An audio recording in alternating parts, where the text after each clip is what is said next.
Dopo la prigionia in Austria ho detto, se arrivo a casa vado a trovare ogni anno Sant'Antonio, perché mi aiuta. Era il 1° dicembre del 2014, l'ultima volta che il decano degli Alpini varcava la soglia della Basilica del Santo per salutare Toni, come lo chiamava lui, il santo che l'ha protetto durante gli anni della guerra. Cristiano Dal Pozzo è morto ieri, la sua marcia si è interrotta a 102 anni. Dal 1945, dopo la prigionia in un campo di lavoro a Linz, era stato ogni 1° dicembre, giorno del suo compleanno, a portare il suo saluto al santo che gli aveva permesso di tornare vivo a casa. Non solo lui veniva da noi, ma anche noi andavamo a trovarlo.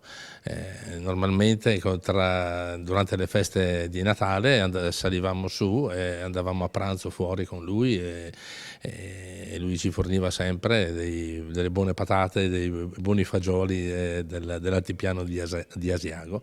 Nel 2014, strofinando la sua mano sulla tomba di Antonio, aveva detto: forse il prossimo anno non ci vediamo. Ed era vero, nel 2015 non riuscì a recarsi in Basilica. Il mese di dicembre scorso invece non è riuscito a venire perché era un po' influenzato ed essendo stato ricoverato nella casa di riposo non gli hanno permesso di uscire.